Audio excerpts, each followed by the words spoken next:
دیکھیں میرے لاکھ اختلافات صحیح پی ٹی آئی کے ساتھ، اور ذاتی میرے ہیں نہیں، جتنی بھی میرے اختلافات ہیں ان کے ساتھ تو وہ ظاہری بات ہے کہ ہمارے سیاسی نقطۂ نظر ایک دوسرے سے جدا ہے، لیکن کسی بھی پولیٹیکل پارٹی پر پابندی نہیں لگنی چاہیے۔ میری پارٹی جس تلخ مرحلے سے گزری ہے، میں یہ چاہوں گا کہ کوئی اور پارٹی اس تلخ مرحلے سے گزرے۔ میرے خیال سے شاید پاکستان کی تاریخ میں شاید میرے خیال سے یہ ہمارے ساتھ ہی 200 میں ایسی جو بات اس میں سے ایک ہماری تھی، یہ ہو چکا ہے۔ تو میں تو بالکل ہی نہیں چاہوں گا کہ کسی بھی پولیٹیکل پارٹی پہ پابندی لگے۔ ہر ایک پولیٹیکل پارٹی کا یہ حق ہے کہ وہ سیاست کرے، ہر ایک پولیٹیکل پارٹی کا حق ہے کہ وہ الیکشن میں حصہ لے، ان پر کوئی دباؤ نہ ہو، کوئی انٹرفیئرنس نہ ہو۔ ہاں یہ میں اب ضرور کہنا چاہوں گا کہ اگر پی ٹی آئی 2018 والے الیکشنز چاہتی ہیں تو 2018 والے الیکشنز ان کو نہیں ملیں گے۔ اگر وہ اس کو فیئر الیکشن سمجھتی ہے تو ان کو اس طرح کا فیئر الیکشن اب دستیاب نہیں ہوگا۔ سر اگر پی ڈی ایم کی قیادت آپ لوگوں کو مشاورت کیسا نہیں لگاتی کہ سیٹ اپ کے لیے آپ کی پارٹی کا کیا لائق؟ دیکھیے جب وہ مشاورت کا حصہ نہیں بنائیں گے تو پھر میں اپنے لائے عمل کے بارے میں سوچوں گا بھی اور فیصلہ بھی کروں گا۔ ابھی تو جب یہ مرحلہ آیا نہیں ہے تو اس پر میں کیا کمنٹ آپ کو دوں اپنا۔ آرٹیکل 230 جو ہے الیکشن ایکٹ اس میں کہا جا رہا ہے کہ ترمیم لائی جا رہی ہے کیونکہ اپنے ملک کو اسمبلی بھی ہے تاکہ جو نگران وزیر اعظم بنے وہ مینڈیٹ سے ہٹ کر بھی کچھ کام کر سکے۔ بے شک اس کا رجحان جو ہے وہ معیشت کی جانب ہے، لیکن آپ کو پتہ ہے کہ ماضی میں اس طرح ہوتا ہے کہ اختیارات اس کو ملتے ہیں۔ اس کو تعلق آپ کیا کہیں گے؟ ایک اس وقت تک جو وضاحت کرتے اور ایک بر وقت کا لفظ آپ نے استعمال کیا، بر وقت جو ہے اس وقت کا تعین نہیں کرتا، یعنی بر وقت کب ہوگا، فروری ہوگا، مارچ ہوگا یا نومبر ہوگا یہ۔ اور اس کے ساتھ ایک سوال یہ کہا جا رہا ہے کہ اس کی تصحیح آپ کریں شاید کھٹک کا بیٹا جو ہے وہ کیبنٹ میں آ رہا ہے۔ میں آپ کے آخری سوال سے شروع کر لیتا ہوں۔ چونکہ آپ کو پتہ ہے کہ عوامی نیشنل پارٹی میں صرف پختونخوا میں نہیں بلکہ تمام صوبوں میں پارلیمانی معاملات جتنی بھی ہیں یہ اس صوبے کی صوبائی تنظیم دیکھتی ہے، یہ ان کا مینڈیٹ ہے، ان کا اختیار ہے۔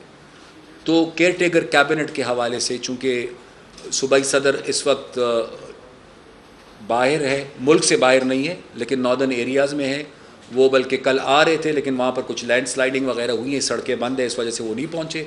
تو میرے خیال سے اس حوالے سے صوبائی صدر ہی اپنی کیبنٹ اور باقی لوگوں کے ساتھ مشاورت کر کے کوئی فیصلہ کریں گے کہ انہوں نے ریپلیس کرنا ہے، نہیں کرنا، ریپلیس کرنا ہے تو کس سے ریپلیس کرنا ہے۔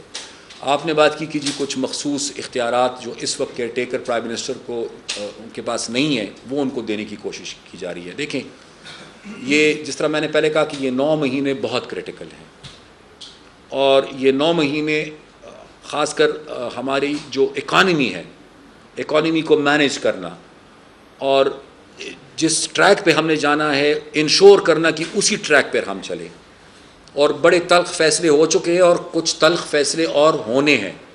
تو ظاہری بات ہے کہ جب کیئر ٹیکرز ہوں گے اور اکانومی کے ساتھ ریلیٹڈ جو فیصلے ہونے ہیں الیکشن سے پہلے، وہ اگر ان کے پاس اختیار نہیں ہوگا وہ فیصلے کرنے کا، تو ظاہری بات ہے کہ یہ جو پروگرام اس وقت ہے یہ خدا نخواستہ پھر ڈی ریل ہوگا، اور پاکستان اس وقت افورڈ نہیں کر سکتا کہ یہ پروگرام ڈی ریل ہو جائے۔ اگر آئی ایم ایف کا یہ پروگرام خدا نخواستہ ڈی ریل ہوتا ہے تو آپ اسٹریٹ ڈیفالٹ کی طرف جاتے ہیں۔ تو اس حد تک میرے خیال سے اگر کیئر ٹیکر گورنمنٹ کو کچھ اختیارات ملنے چاہیے تو میرے خیال سے وہ اس مخصوص صورتحال کی وجہ سے ان کو دے دینے چاہیے، لیکن یہ اختیار ان کو قطعاً نہ ہونا چاہیے کہ وہ بنیادی سیاسی فیصلے کرے، وہ الیکشنز کو ڈیلے کرے، یا وہ الیکشنز کے معاملات میں مداخلت کرے، یا کسی ایک کی حمایت کرے یا کسی ایک کی مخالفت کرے، یہ نہیں ہونا چاہیے۔ اور تیسرا آپ کا سوال تھا اچھا اس طرح ہے جی، اگر اسمبلیز اپنی مدت پوری کرتی ہے تو الیکشنز پھر موسٹ پرابلی 11 اکتوبر تک ہو جانے چاہیے۔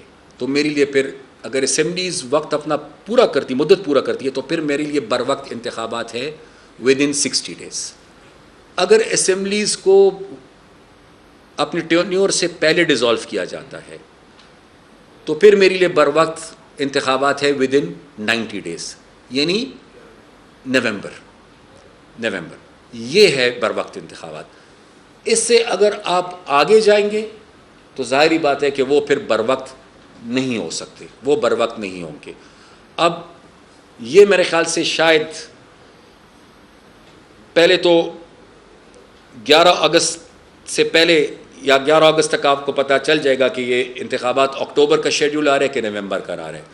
اور اس کے بعد میرے خیال سے جب کیئرٹیکرز آئیں گے تو اس کے بعد اس میں جو ایک ایشو ہے جس پہ گورنمنٹ تو کلیریفائی کر چکی ہے، جو رکاوٹ بن سکتی ہے وہ ہے سینسس.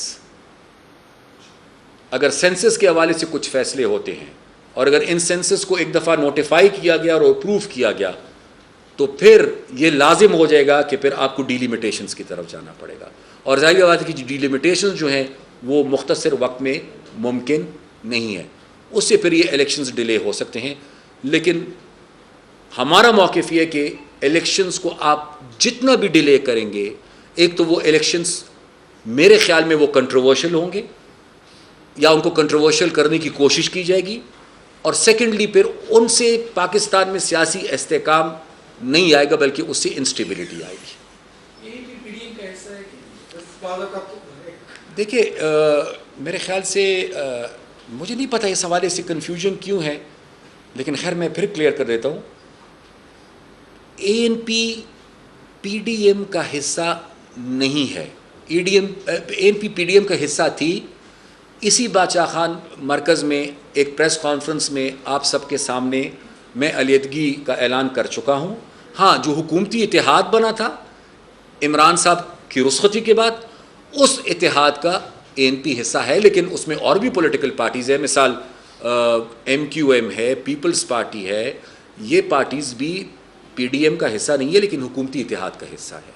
اچھا صاحب، یہ بتائیں کہ ANP کے جو اندرونی انتخابات ہیں اس کا بھی اعلان ہو چکا ہے اور کمیٹیاں بھی قائم کی جا چکی ہیں، لیکن وہ جو انتخابی مہم، جو پارٹی کی جو مہم ہے، ممبرشپ سازی کی مہم ہے، وہ نظر نہیں آ رہی. کیا انتخابات کی وجہ سے وہ فی الحال تعطل کا شکار ہے یا کیا فیصلہ؟ نہیں، اس طرح ہے. سب سے پہلے تو میں آپ کو شکریہ ادا کرنا چاہوں گا، آپ نے پارٹی کے اس انٹرنل ایشو پر مجھ سے سوال کیا جو میرے لیے بہت امپورٹنٹ ہے اس وقت. اس طرح ہے کہ مرکزی ورکنگ کمیٹی نے نئی ممبرشپ کا اور نئی تنظیمی سازی کا فیصلہ کیا، اور جب تک یہ پروسیس مکمل نہیں ہوتا تب تک مرکزی ورکنگ کمیٹی نے موجودہ جو تنظیمی ڈھانچہ ہے اس کو برقرار رکھنے کا بھی فیصلہ کیا ہے. یعنی یہ آرگنائزیشنز کنٹینیو کریں گی جب تک نئی آرگنائزیشنز نہیں بنتی. اس کے لیے مرکزی الیکشن کمیشن بن چکا ہے ہمارا، اس کے لیے صوبائی الیکشن کمیشنز ہمارے بن چکے ہیں، اس کے لیے ڈسٹرکٹس میں بھی ہمارے الیکشن کمیشنز بن چکے ہیں. صرف چونکہ بہت بڑی تعداد میں، لاکھوں کی تعداد میں ہمارے فارمز پرنٹ ہو رہے تھے اور فارمز پہ جو نمبرنگ ہے وہ مینولی ہوتی ہے، اس پہ بہت زیادہ ٹائم درکار تھا. وہ پروسیس اب مکمل ہو چکا ہے. اب فارمز آنا شروع ہو چکے ہیں، اور آپ کو ایکٹیویٹی فارمز کے حوالے سے اس لیے نظر نہیں آ رہی تھی کہ ابھی تو میرے خیال سے شاید 4 دن پہلے مجھے فارم ملا ہے. مجھے میرے فارم، میری ممبرشپ کاپی ابھی 4 دن پہلے ملی ہے کیونکہ ابھی کاپیز آئی ہے. تو انشاءاللہ یہ اب پروسیس تیز ہوگا. ہاں، اگر الیکشنز اناؤنس ہوتے ہیں جو ہونے چاہیے تو پھر مرکزی ورکنگ کمیٹی کا فیصلہ یہ کہ دین فار دا ٹائم بینگ یہ ایکٹیویٹی ہماری معطل رہے گی. اس کو پھر ہم ریزیوم کریں گے جنرل الیکشنز کے بعد. اب خبر آپ کی دسترس میں، ہر وقت بر وقت. ابھی سنو نیوز کے یوٹیوب چینل کو سبسکرائب کیجئے، بیل آئیکن پر کلک کیجئے اور باخبر رہیے ملکی اور بین الاقوامی حالات سے یقین کے ساتھ.